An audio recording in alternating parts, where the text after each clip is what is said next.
Hey, what's up, guys? Toogie here, back again with another episode of A Nation United Rock, Flag, and Eagle. Now, it has been a while. For those that pay attention on Twitter, you would know, and on Twitch for that matter, you would know that I got sick again for the second time in a month. Again, another sore throat and just dealing with congestion and all that garbage.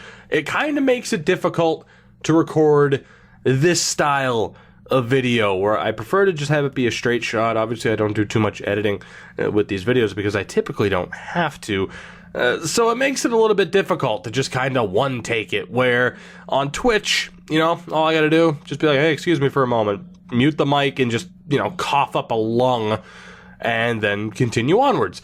Much easier to do than for this. And is that the best excuse I have? No, it isn't. But hey, again, this series is not over. Neither is the Ottawa series, despite the numerous videos that I posted yesterday. If you haven't checked those out, feel free to do so. But again, these series are not done. They are continuing on no matter what. And that begins right now. That brings us to this episode where, yes, again, we are taking on Johnny Gaudreau and the Boston Bruins after not being able to acquire Gaudreau at the deadline. Of course, we went with Brock Boeser instead. Now, I did take a look at the lineup. We've changed up a couple of things, some player types, some player positions, just to base it off where they're playing right now. That also helps for the 4v4 lines and the power play, although I have made sure that the penalty kill is good to go. So we've changed up a couple of things, particularly with the bottom six, trying to mix it up a little bit to see if we can get the offense going there. Will it work? Fingers crossed. Sometimes, in my experiences, and that's all I'm saying, in my experiences, sometimes it works, sometimes it doesn't.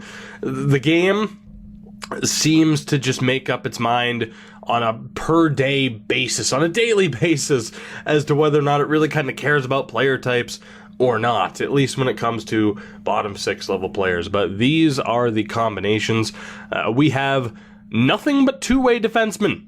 We will see if that works out, but certain guys like Belpedio, Fox, and Chris, it's not exactly ideal for them to be offensive D-men at this point in time. Of course, we'd like them to develop into more offensively oriented defensemen, but it doesn't really fit the attributes at this point in time. So we don't want them to overextend.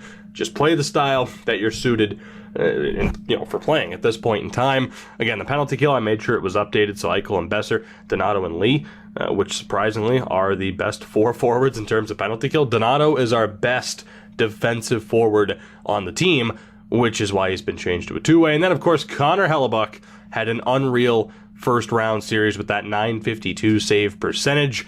We'll see if he can keep up that pace here in round two. So with all that said, I think we pretty much got everything covered as far as where I've been, why we haven't been uploading this, the future of this series. Let's get down to business. Our first round matchup against the Boston Bruins. And more importantly, Johnny Gaudreau, who I have a feeling is going to make a pretty big impact in this series. But we'll see. Is it Boeser versus Gaudreau? It may very well be. First period of game one, and that is a beautiful start. Riley Tufte with the goal. We outshot them 11-6. Again, Tufte getting the first and so far only goal of this game past Martin Jones with 7:43 to go in the first period. We have the lead. Second period, and that lead is extended by who else? Brock Boeser. We said it might be Boeser versus Gaudreau. Boeser has struck first. We're up 2-0, 22 shots to 12 through 40 minutes. A dominant performance so far, but they say a 2-goal lead is the most dangerous lead in hockey. We'll see what happens, and that's a rough start. Joe Pavelski leading the way, getting the Bruins on the board. They have an advantage here on the power play that they are not able to take advantage of. We are halfway through the third.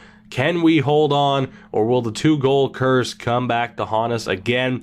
2.5 minutes to go, and there we go. Max Jones gets the goal on Martin Jones. The insurance that we needed. Pavelski's goal scares us a bit, but in the end, Boeser's goal holds up as the game winner. Shockingly, not an empty netter. It's definitely a backbreaker that they couldn't get the extra attacker out there. Riley Tufte, your first star of the game with 2 points. So a nice return to form for him as Connor Hellebuyck makes 25 saves. And then, of course, Besser with the game-winning goal.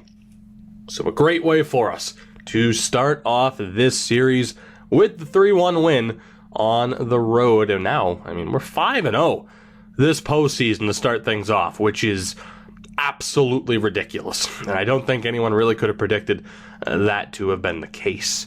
Will the winning... it is a winning streak. Will the winning streak continue? Will our winning ways continue? Oh boy. Fine form today. I'm in fine form today. Feeling good.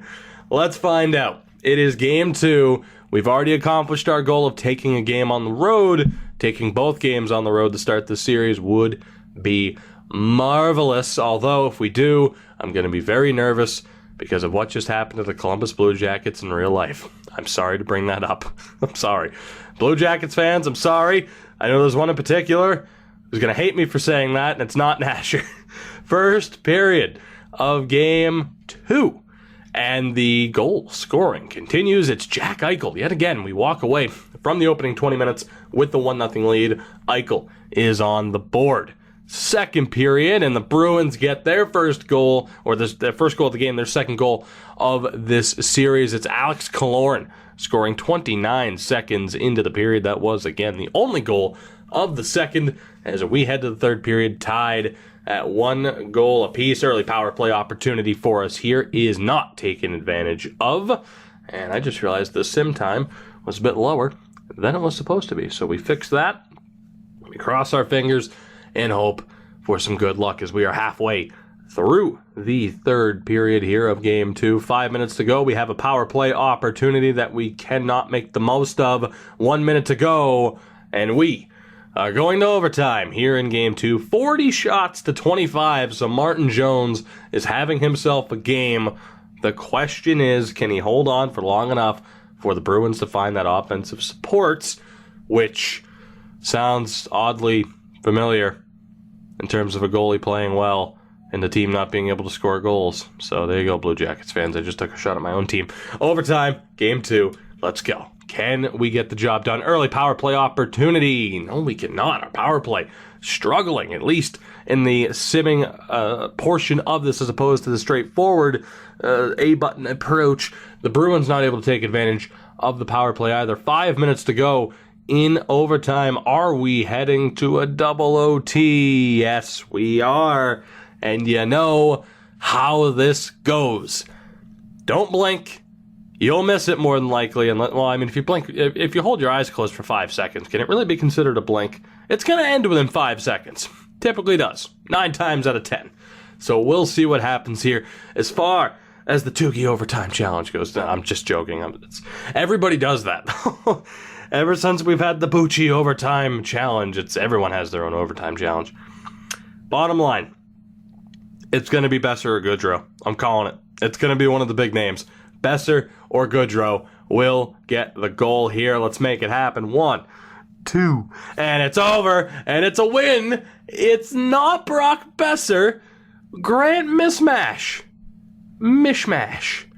I always said, I think it's Mishmash, but it is spelled Mismash.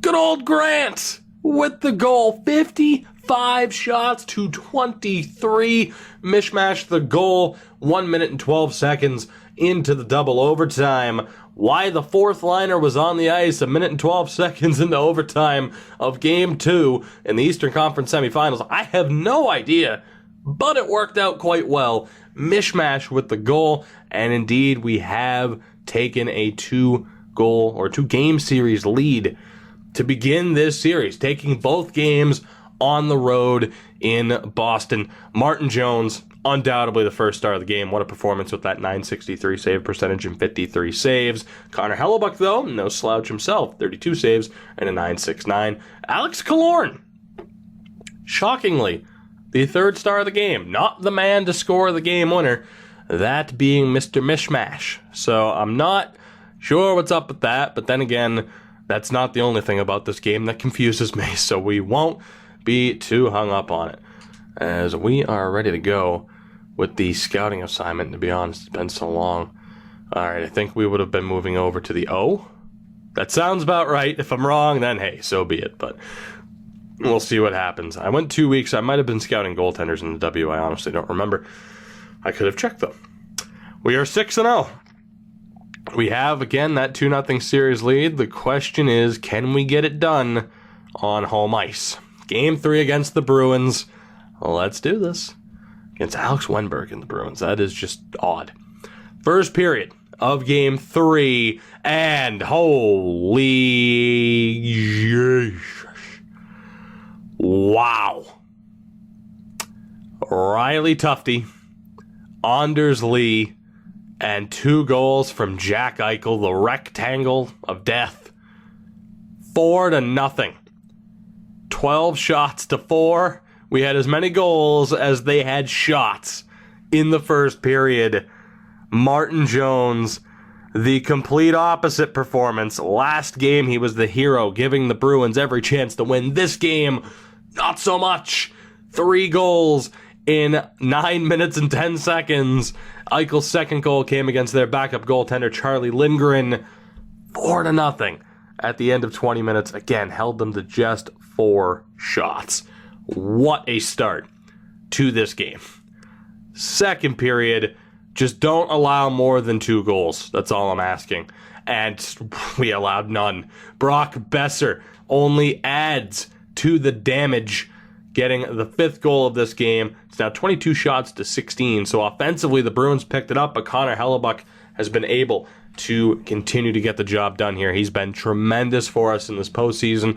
We're up 5-0 here in Game 3. 20 minutes away from that commanding, from that potentially commanding 3-0 series lead as we let a power play chance go to waste. But I don't think it's that big of a deal. We're halfway through the third, nearly there. The only question is whether or not the Bruins can break the shutout. That's right, I said it because I got faith in my goaltender, Connor Hellebuck, with a 26-save shutout in Game 3. 5-0 victory, a 3-0 series lead. We upset Detroit, and now we are just 1 game away from eliminating the Boston Bruins. Jack Eichel, your first star of the game with a 2-goal night. Then, of course, Hellebuck with the 26-save shutout. And Ryan Donato with the hat trick of assists. What a performance from Mr. Donato. And that sets up a very interesting scenario here as we get ready for Game 4 again. Undefeated through 7 games. We swept Detroit. And what has to be one of the biggest upsets, I would say, in the history of this channel. Not to say that we were bad, but again, a 45-win team doing what we did to Detroit, who won the goddamn conference, who won the President's Trophy, mind you, one of 2 teams with 50 wins, to do what we did against them, and now to be taking on the Bruins, who actually we had 1 more win then. They finished with 2 more points, though. But to be taking on the Bruins here in round 2, when we were a wild card team, the 8th seed, it's insane. It is absolutely insane what we have accomplished so far. However, the job is not done. We still need to win 1 more game, and I'll bring it back to the real life scenarios as the Boston Bruins have found out. A 3-1 lead is not a guarantee. As the Boston Bruins found out in 2010, a 3-0 series lead is not a guarantee. You know, it's funny. I was thinking about this. I took the dog for a walk this morning, and bear with me here. I took the dog for a walk this morning. People have been asking, hey, you should do recaps of each playoff game for the Bruins. I learned the hard way that I simply cannot get overexcited. Like, as of 2013, 2010 against the Flyers. So many examples for Bruins fans of be excited, but don't get too excited until the deed is done, right? And I feel like, I've mentioned this before, I love Steve Dangle. I've been watching him since 2011, despite being a Bruins fan. I couldn't do, it's not even a matter of like trying to do what he does. I couldn't have a tenth of that excitement for my team winning a game, even when the Bruins were up 2-0, because I've learned so many times it's not over till it's over, both positive and negative in terms of sports, of course, with the Bruins blowing it and the Patriots having 2 ridiculous comebacks. So that's all. I just wanted to bring that up because that certainly came to mind. So right now, my excitement level, am I jumping out of my chair? No. We still have a job to do in this series. This is our first opportunity to end it. So let's do it. The first period of game number 4 here on home ice in Columbus. And again, we walk away from the opening 20 minutes with a lead. Grant Mishmash getting the job done. Fair play. The talk of changing up the player types has worked. So that's another one of those mixed bag topics where some people are like, you change them too much. And other people are like, well, you're not changing them enough in this series. So there's a fine line. It's worked out tremendously well, and Mishmash has been tremendous for us in this series. 11 shots to 9, and we are up 1-0 at the end of 20. The second period goes the way of CBJ. Grant Mishmash again, and Adam Gaudreau. This new fourth line is killing it. 3 goals from the fourth line, 2 from Mishmash on his own, 29 shots to 14, and we are 20 minutes away from sweeping the President's Trophy winning Red Wings and the 3rd seed in the Atlantic Boston Bruins back-to-back. Craziness, but again, 20 minutes away, and crazier things have happened, so let's go.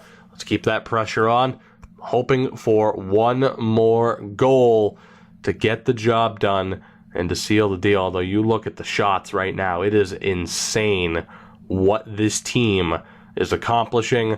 5 minutes to go, and I'd like to think the deed is done. The Columbus Blue Jackets are moving on to the Eastern Conference Final again after completing back-to-back sweeps. We are 8-0, halfway to our ultimate goal. Here in Game 4, 41 shots to 22. Another shutout now, consecutive shutouts for Connor Hellebuyck. And again, talking about what that fourth line just did for us, all 3 goals coming from the fourth line. A 3-point night for Grant Mishmash, the 2 goals. Gaudreau, the 3rd star of the game with a 2-point night, and Hellebuyck was your 2nd star of the game with 22 saves. This team is on fire. But before going into further detail, it's worth pointing out that we did not see a certain someone's name on the score sheet for the entire series, that being Johnny Gaudreau, who I'm not sure what his point total happened to be after the Tampa series. He didn't score a goal, at least, in this series. We shut down Johnny Gaudreau. Pavelski had a goal in game number 1. Rick Nash, much like in real life, hasn't done a whole hell of a lot either. So that is pretty crazy. On the second line, Parise didn't do anything for them. Wenberg was terrible, and Killorn had the goal, I believe, in Game 2. That was about it. Emile Poirier, nothing. Tyler Bozak, nothing in our series, and nothing from UC Jokinen. Leipzig, pointless Patan, and Taylor Lear. What a dominant performance from the Blue Jackets. And again, Martin Jones had a respectable .925 save percentage. He did his job. Despite having a 5-goal against game, Martin Jones did his job. Bottom line is, his team just got shut down. And whether or not it's the defensive ability of some of our forwards, just the defense in general getting into a groove, or whether or not it's just flat out Connor Hellebuyck is on a tear, one way or another, we are going to the Eastern Conference Final. Again, Ryan Donato, so far 3 goals and 5 assists. He's a +6. 8 points in 8 games. What an effort from him. As you take a look again, he had 45 points, 24 goals in the regular season, 2 power play goals, 2 power play points so far. He also has a shorthanded point this series, or this postseason. So Ryan Donato with a strong start, and moving him, changing him over to a 2-way, didn't really seem to affect him in a negative light. Jack Eichel, I believe, had 1 goal and 6 assists heading into this round. He's now at 4 goals and 7 assists, a +5, so 11 points in 8 games. That is what you expect from your top-line guy. At this point, if we make it all the way to the end, he'll be over 20 points, which is certainly what you hope for. And Brock Besser, 9 points, 5 goals in the 8 games. I'm good with that. I am good with that. So a great effort from the top line. The second line was a little bit quiet. Sonny Milano now only 4 points in 8 games, despite us changing him over to a sniper from a two-way. I still think he's well-suited for a two-way. He is a very well-rounded player. I was trying to hopefully make the most of his shot, but he was kind of quiet. As was Galchenyuk, still no goals this postseason, 4 assists. He was a +3. Anders Lee, though, is still doing well. He has that top tier, that top line, top unit power play time, which is definitely a big factor. 6 points in the 8 games. He was a +3. So you'd kind of hope that second line can pick it up a little bit. And again, there's 2 ways to look at it. They're either struggling, and that sucks, but hey, we're winning. And imagine what this team looks like if they get their game going. So I'm feeling pretty good. Max Jones, 3 points, not bad for a third liner. At this stage, he's a +4. The 3 points as well for Logan Brown, and the 4 points and a +4 for one Riley Tufte. And that brings us to the fourth line. Good Lord. Kiefer Bellows, 4 assists. He was a +3. That's tremendous. Adam Gaudette, up to 2 points this postseason. But then the man of the hour, Grant Mishmash, 5 points now, 4 goals in this postseason. A run that's eerily similar to what we had seen Max Jones do on occasion back in the Hartford series, where a grinder just goes off in the playoffs. That is Grant Mishmash on this occasion. Charlie McAvoy with 5 assists. He is a +7. We reunited him and Trouba. Trouba only 3 assists, but a +7 as well. The second pairing, Will Butcher, 5 points and a +6. Louis Belpedio, quiet offensively with just the 1 goal, but he has a +5. And the third pairing, Chad Chris, with 3 helpers, he has a +3. Adam Fox, no points, but he's a +4.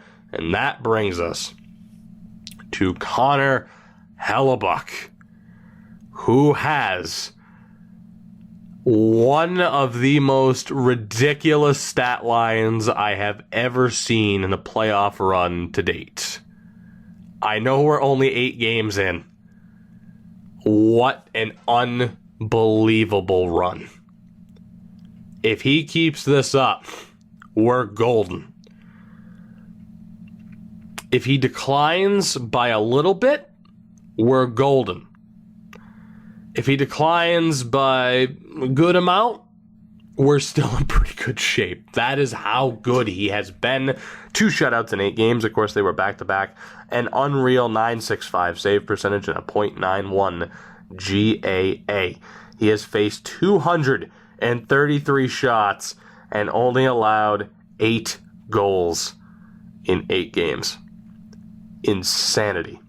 Absolute insanity from one Connor Hellebuyck. Now, the question is, who are we going to be going up against in the Eastern Conference Final? We will be rejoining the Metro, not really the Metro side of the bracket, but we'll be facing a Metro team, more than likely, unless the one Atlantic team made it out of that side of the bracket. After sweeping Detroit, after sweeping Boston, who is it going to be in round 3? Who will we face in the Eastern Conference Final? That is the $1 million question, and we should be getting an answer any second now. And it will be the Carolina Hurricanes. I'm sorry, again, I'm still dealing with the after effects of being sick, and I apologize.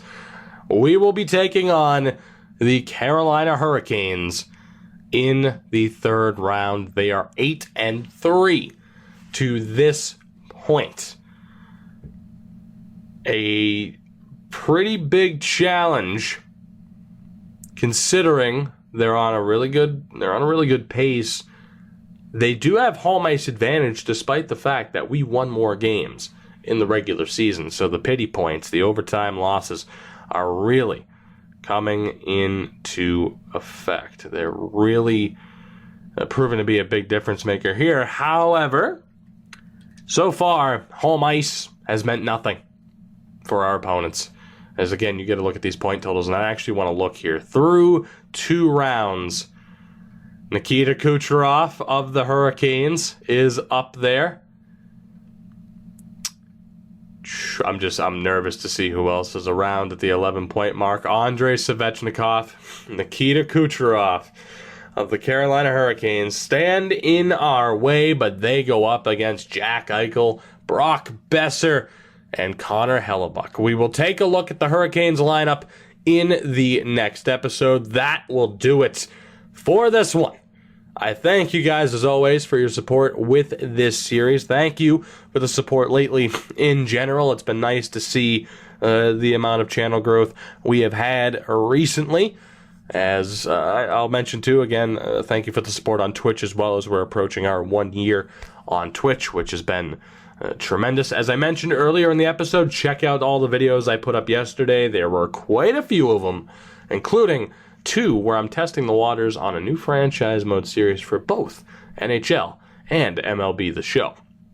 So make sure to check those out. There's also the Hall of Fame voting results for Draft Glory Goon Squad as well. I've been playing through the new God of War game on Twitch and putting up the full playthrough. For those that are interested, and for those of you who had checked out those videos, I do appreciate it. It is an absolutely spectacular game.